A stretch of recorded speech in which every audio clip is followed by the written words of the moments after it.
Hey YouTube, Jordan again with another little more modern thing. This is a Rotel RA-01 integrated amplifier, and it came in with a blown channel, diagnosed at the counter, and the guy didn't want to spend $130 it was to fix it. However, what he did do is purchase one of my restored Marantz 2220s, and even though it's half the power of this thing, he had some pretty efficient speakers, and he just liked it better. So we're going to go through the motions of repairing this. I've already set all the parts aside. It's just a matter of getting it apart and doing it. So let's get the screws and the cover off, and let's see where we got to go from there. Here's the inside. Pretty sparse. Not a lot of stuff inside. It's very dirty. We'll dust that out. But you can see it's got an OK power transformer. It's got discrete components.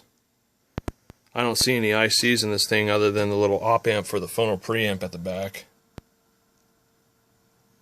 Pretty well designed, actually. And it does have a service bottom, so that'll make things easier. Up, they've got two op amps for the preamp. Let's see what they are. Burr Brown, not bad. So I guess you could consider this a hi-fi thing. It's actually pretty well made. Let's get the bottom off and take a look at what's underneath. So here's looking at the set from underneath. Very large foil traces everywhere.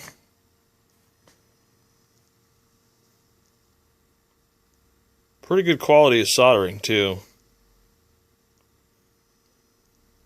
They've got a nice rail bus, internal ground bus.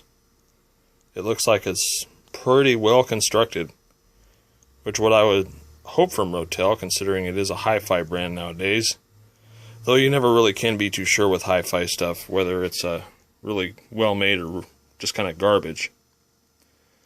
So since it's been a while since I took this apart, let's get a meter on it and see which channel is actually bad.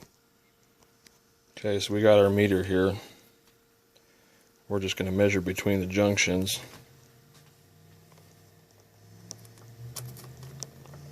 This is going to be a little tricky to do with one hand, but well, that's not good already. No short there. Usually dead output transistors will have a collector emitter short. There we go. There's definitely one there. That's alive. That's alive. Let's go between collector and base. Still shows a junction there.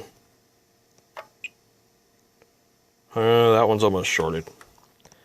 Alright, so we'll have to do a little reconnaissance here. When you get a low resistance collector base, you have to go back a stage into the drivers and make sure they weren't hurt too. You'll have to pull them and check them. Although sometimes I'd rather just be on the safe side and just replace them all. Outputs, drivers, bias. So let's see. So this was the bad guy. We'll just slate it off for replacement. So the next thing to do is get our soldering gun out and dismount those. I'm going to do some more marking up top first, just in case stuff falls out and I don't know where it is. Let's clean this up a little bit. Dust is kind of bothersome. Things that commonly die when an amplifier fails, other than transistors, are usually fusible resistors, the bias potentiometer, bias transistor. That's what usually dies. Let's make sure our little emitter resistors are still alive. You got a nice little convenient area to set your meter in. How nice.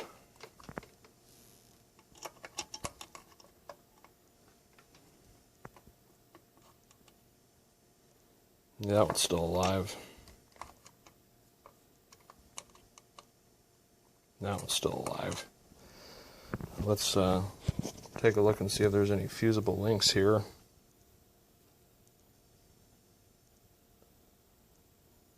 Doesn't look like anything hard shorted to the base of the output, so most of that stuff is probably okay.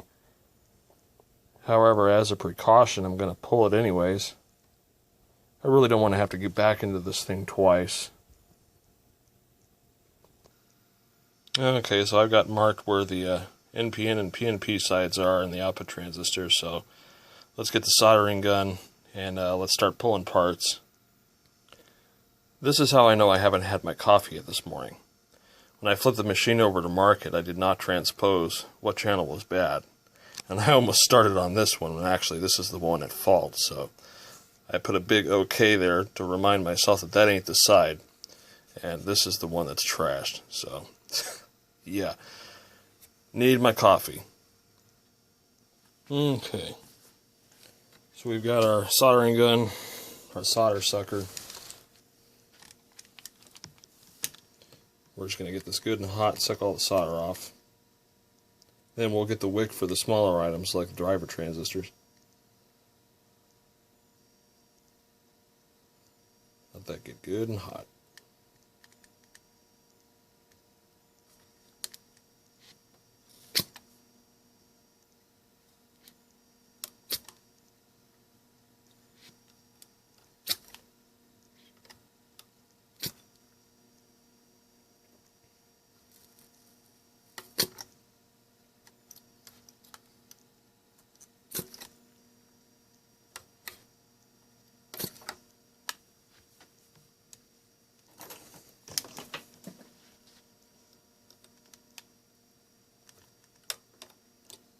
You're going to use an X-Acto after got majority of the solder off to get the leads up.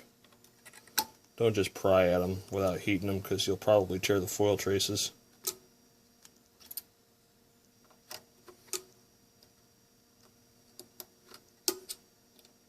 Alright. Let's get the wick for the smaller items.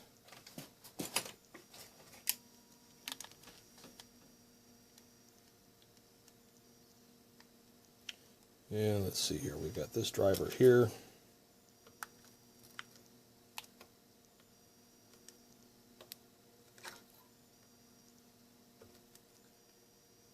Good to watch the exciting parts.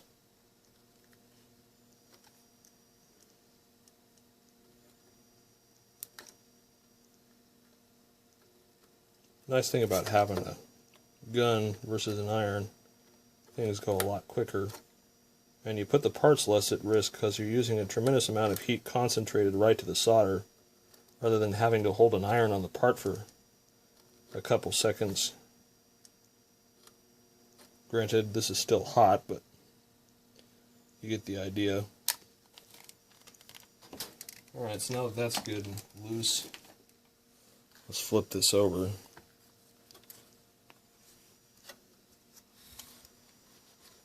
And let's take the parts out here. Did I do it again? Okay, I'm taking out the right side, I'm just not paying attention. Let's get a different screwdriver with a longer handle on it, so I can better reach this.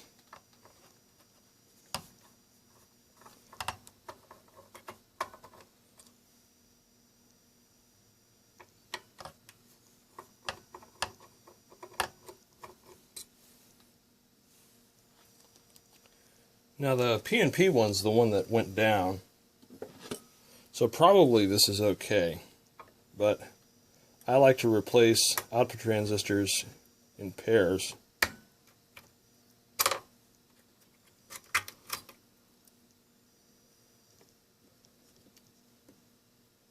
And also try not to damage the little thermal pads. I don't have a lot of them, so unless they're juiced or messed up or anything comes off on the output transistors, which so far it hasn't,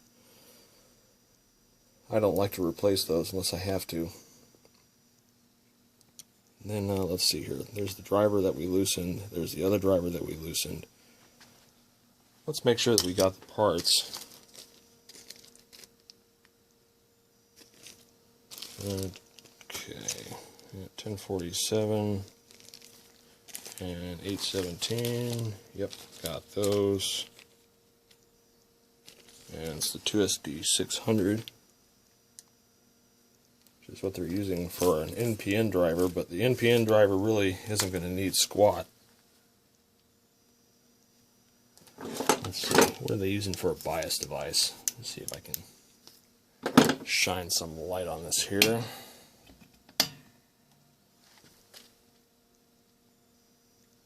Looks like they're using a 2SD600 for the bias, so I think that's why I pulled that transistor. What I have is a pull. Alright, so let's pull the NPN device. Even though it's going on a thermal pad, I'm going to put a very fine layer of heatsink transfer compound on it. Just because.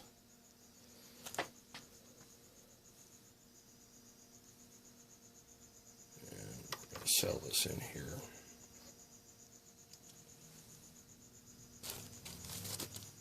After we're done replacing the parts, we'll bias it up, and then we'll put it through a bench test and beat it. Put a load on it and see what it's really capable of. They say it's supposed to be 50 watts per channel, but I'm kind of doubtful, given that little heatsink, whether it would do 50 watts per channel for very long. That's kind of how all the new stuff is. Wherever they can cut corners, they will. They just assume that, well, the guy's not going to have it cranked all the time, so, you know, just put enough heatsink on there for moderate power levels.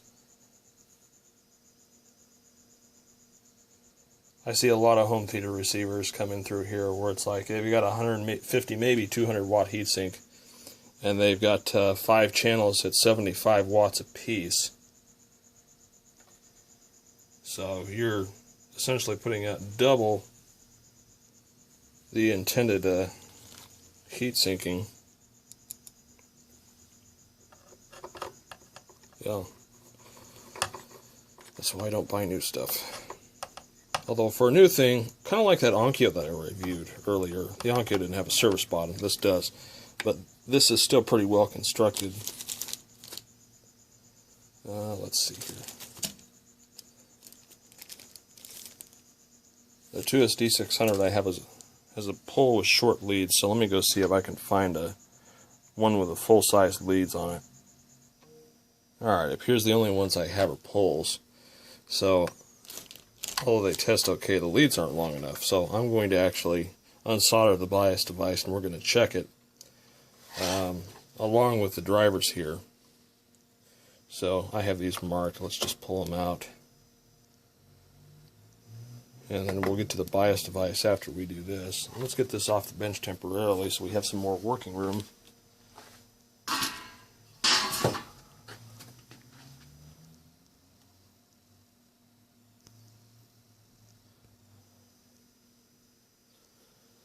And let me get my favorite instrument of choice, short of having my transistor checker. Nothing beats a good VOM, especially if it's got a big 22 volt battery in it. And we're going to do R times 1 and just check the base collector and base emitter junctions. This is the NPN device.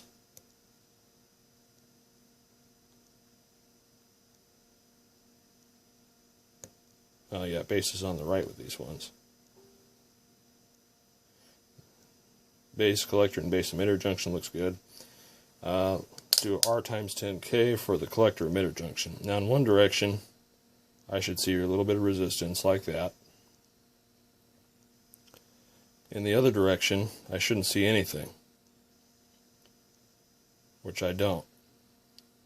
It's putting the full 22 volts across the junction, so it's going to show any leakage if there's any. This is a good way to test for old leaky transistors. So the NPN driver's fine. Let's check the PNP driver. Again, base is on the right. Base collector looks fine. Base emitter looks fine.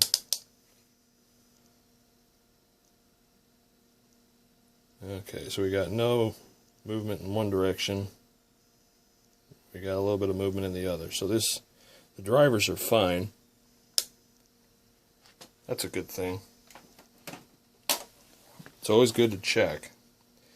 Obviously you could put a curve tracer on it or a real transistor checker that's putting 50, 60, 70 volts across the junction. But usually those meters are a lot easier and cheaper to find. Okay, so let's put the driver back in. Clean out some of the fuzz there.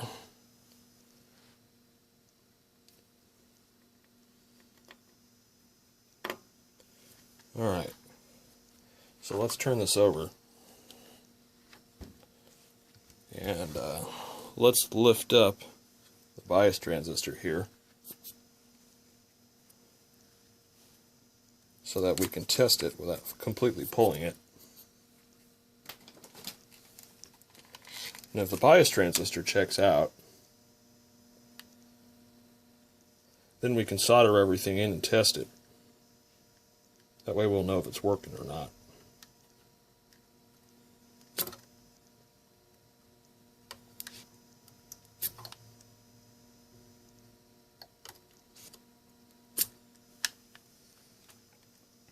Okay, let's get our X-Acto.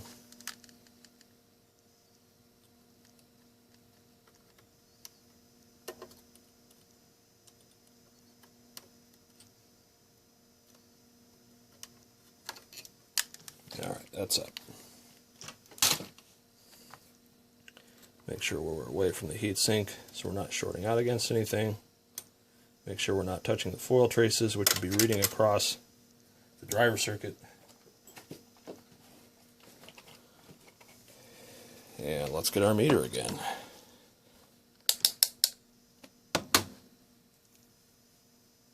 And basis on the right, it's an NPN.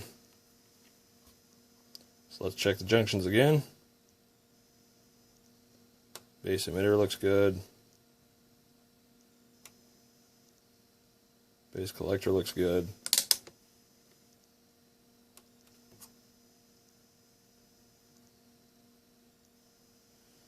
Nothing in that direction. And resistance in that direction. Okay.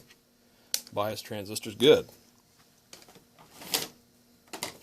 That means that we can solder everything back up, put it on a dim bulb tester, and see what it does. So let's solder our drivers back in. We can do that with an iron. Again, I like the 50-watt iron. You can get a good Weller, you can get a Hacko, both of which make really good soldering stations. Don't buy the Tenma. The Tenma's cheap, but it's cheap for a reason.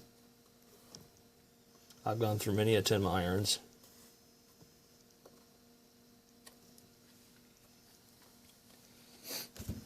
And let's bend down the leads for the bias transistor here again. Make sure they're lined up right. Nothing like shorting solder pads together. Alright.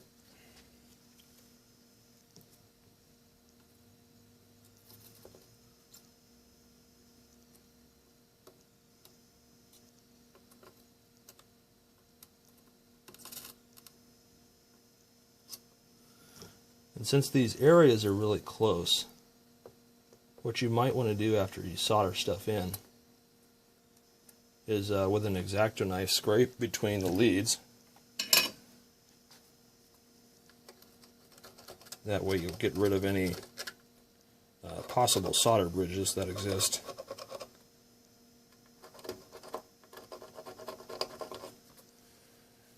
Doesn't matter how good of a technician you are, if you neglect the little details, you can make a mistake just like anybody else. And everybody makes mistakes, myself included. I've probably blown up more equipment than a lot of people that you know. I'll fully admit I make mistakes. Alright, let's bend down these leads.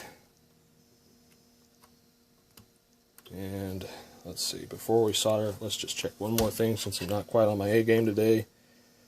I did put them in the right orientation. Okay, so we'll use the gun to solder the output transistors in.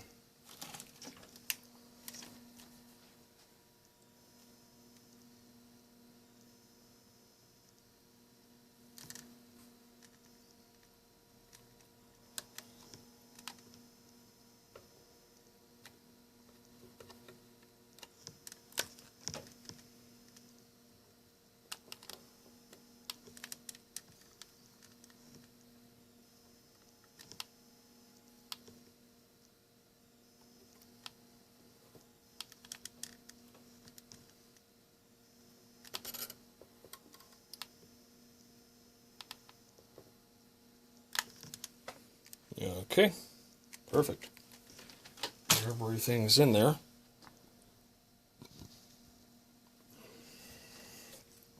Oh yes, before we test it, we have to put the bottom back on. And again, we'll scrape at the leads here just to make sure I didn't create a solder bridge of some kind.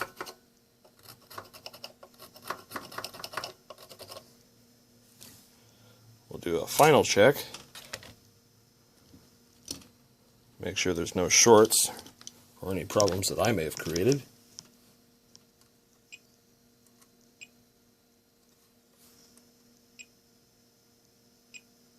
About the same as the other side.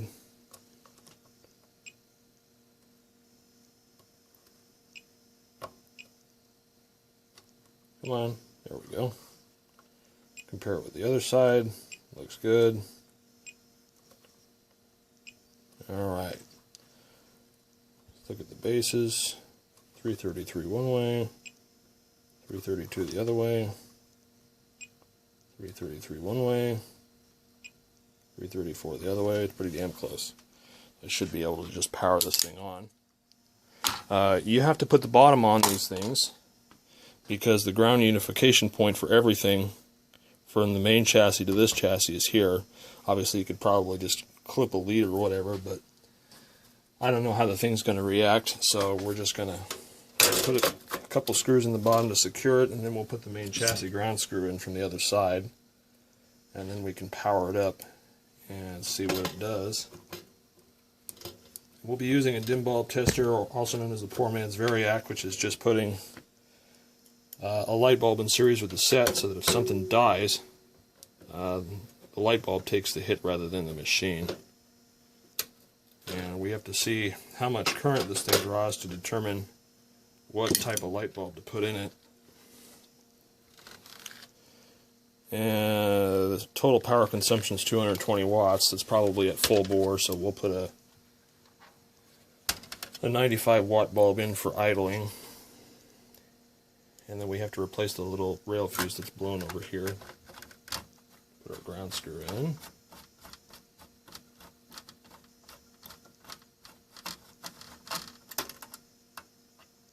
If it'll thread.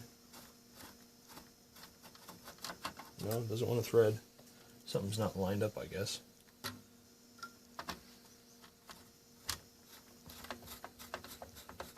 There we go. Okay. There's a fuse back here that's blown. In fact, there's two of them that are blown.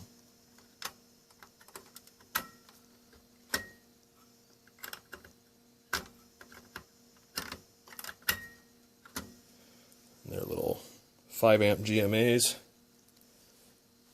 Let me go get some of those and pop them in there. Okay, got one in there. There's the other. Let's go get our Variac.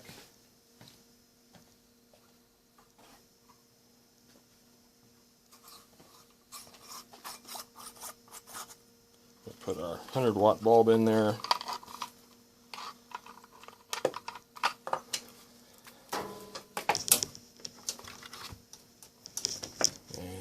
See, on one end I've got the regular power cord.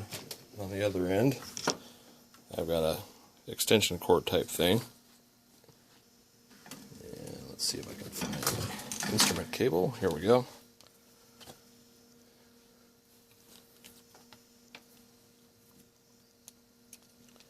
We're just going to plug this in, and if all goes well, the light should come on bright and then get dim.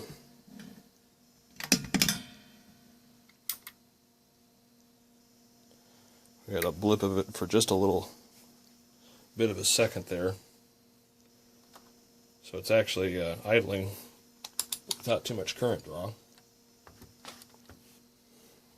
Let's make it so you can see here. I don't even know if that works very well. There you go. So we're just going to do a bias check here. We should be seeing somewhere around 5 to 7 millivolts across the emitter resistor, which is the test points here. Ain't got squat there. got 4 here. And this was the side that was okay. So we've got no bias. Let's see what the voltages are on the transistors. We've got plus 40, minus 40. We've got nothing on the base of either. So that would tend to suggest to me that either the bias potentiometer's got a problem, or one of these little fusible links, one or more, is open. Let's go on one side of the base resistor. We've got no drive on either side of the base resistor.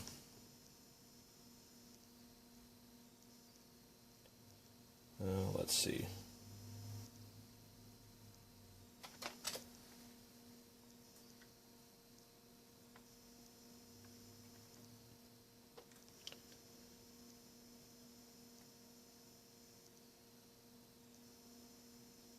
Huh, that's weird. The P&P driver's got weird voltages on it. That's not right. It's almost like it's installed backwards. Maybe it is. The silk screening says it's installed right, but that doesn't mean there's an error in the silk screening. So I have minus 10 volts. I shouldn't have much of anything.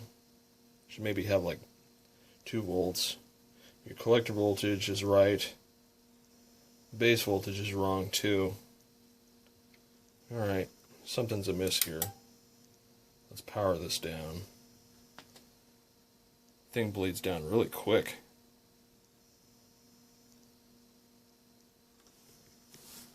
Alright, let's get to the bottom of this. Alright, so we got this thing apart again. There was just something that wasn't right about those driver readings. And according to the silk screening, the transistor's in the right way, but it's got voltages on it that suggest that it's not. So I'm going to pull it back out again, and just out of curiosity, I'm just going to flip it over and see if the silk screening has an error, which is entirely possible.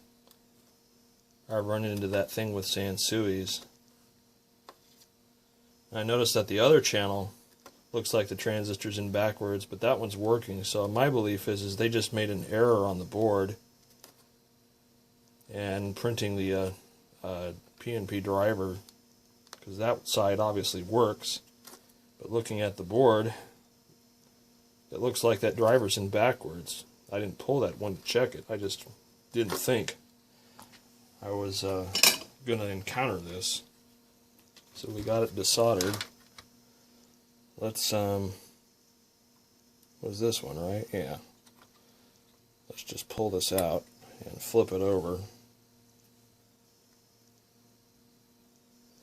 and see if that affects it at all.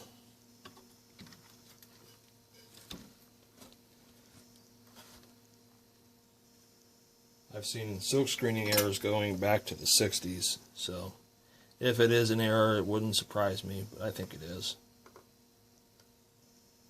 The other side's backwards too.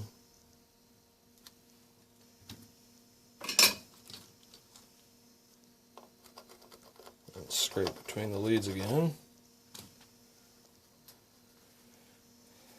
We'll put the bottom cover on.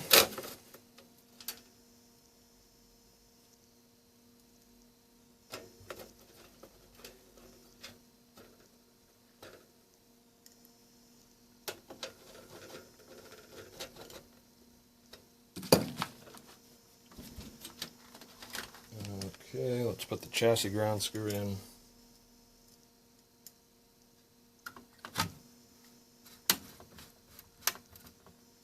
Alright, that's in.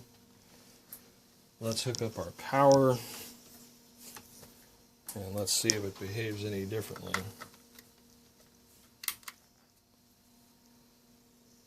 pretty much comes up right away. It comes out of protect this time. That's a good sign. Didn't hear that click before.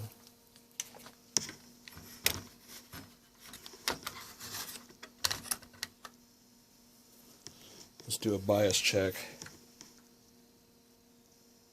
Okay, I've got 3 millivolts here, and I've got 4.2 there. That's a good sign that it's working.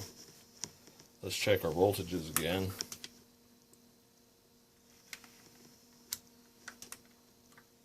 We got plus and minus 40.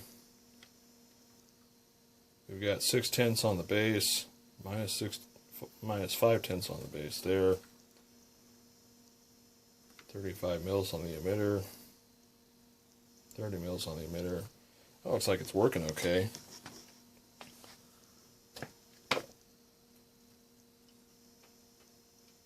Let's see if we can adjust the bias to where it's more like the other channel. I don't have a service manual for this, so I'm just going based on what already works and symmetry. You can calculate it if you want. 30 milliamperes is a good idle current. Yeah, let's just go back here.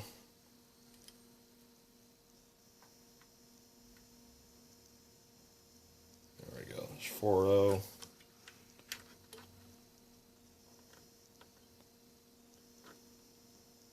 .8.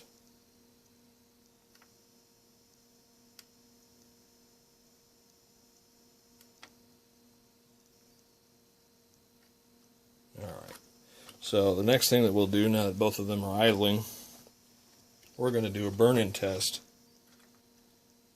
And what I'm going to do is look at the voltage across the emitter.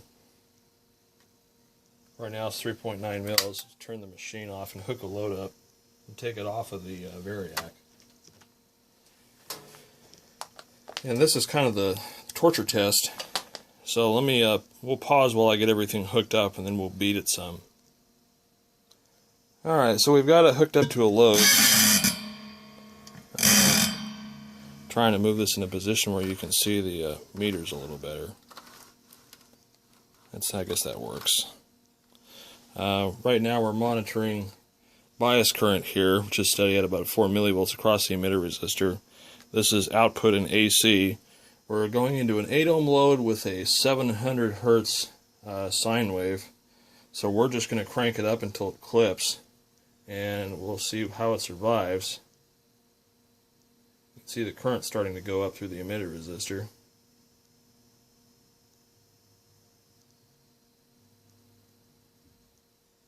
Approaching 40 watts. 50 watts. Yeah, there we go. There's clipping. Let's back it off here.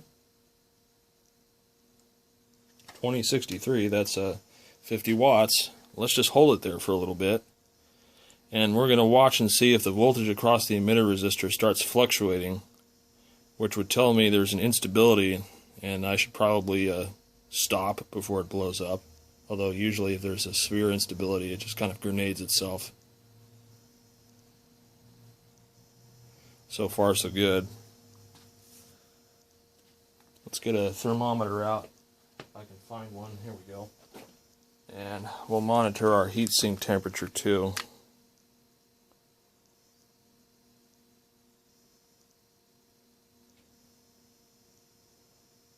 Pretty good symmetry on output transistor temperature, which tells me that the headers are heating evenly and the heatsink is doing its job.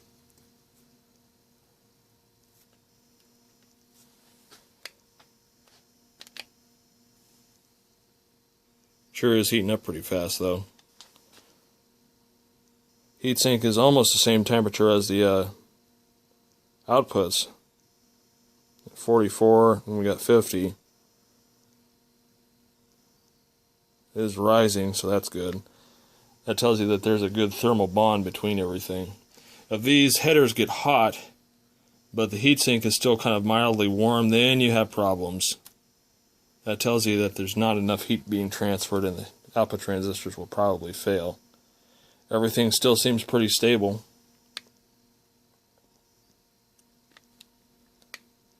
So we got 47. 52. So we're 5 degrees apart now.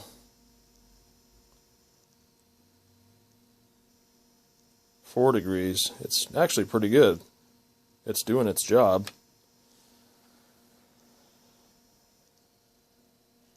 I'm going to run it for a little bit longer.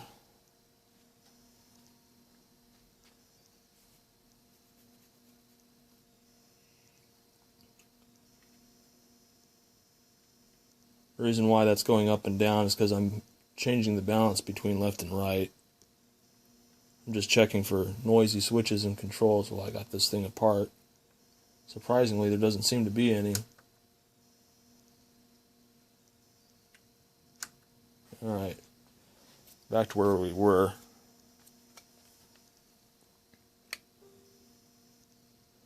So we're at 52 and 60. There we go. So the output transistors are starting to get hot. 56, 59, 55, 60, 59. It's about 5 degrees off. Not too bad. Overall, this is shown to be a pretty well designed thing. It's still rock steady. So now what we'll do is we'll check and see if thermal compensation is working. If I kill the signal, we see if the bias turns it down below where it originally was. And it is. We're at 3 millivolts and decreasing. So that tells me it's got good thermal feedback. Heatsink's nice and hot.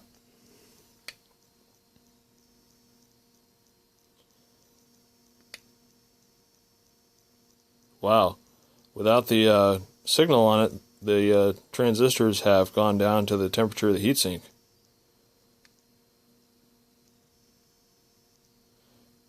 So everything's about 55 degrees now, which is actually pretty impressive. So that heatsink is actually really good. So this thing's fixed, and we can button it all back up. Okay, so one thing I like to do before I button these things up, if they've got a speaker relay on them, is do the tap test. In this case, it's these little buggers back here. And if they're good, I should be able to tap on them. You'll see a little bit of fluctuation, but it's not bad. But if the relays are bad, I'll tap on those and you'll see a channel drop or get distorted or something like that. So this thing really is ready. Well, she's all back together now, ready for a new home. I hope you guys found this video useful. If you've got one of these that you want to service, the transistor complement needed is a 2SB817, 2SD1047 for the outputs, 2SB631 and 2SD600 for the drivers, another 2SD600 for the bias device. Everything went together smoothly on this one. Sometimes they blow up and other times they just kind of go down like this one did. This is a very well constructed modern amplifier. I'd recommend one. Has a good sound. I've been listening to it now for about a half an hour or so. It's putting out a real 50 watts per channel. It doesn't get too hot, so you can beat it a little bit. But again, hope this was useful for you. More stuff to come in the future. Thanks for watching.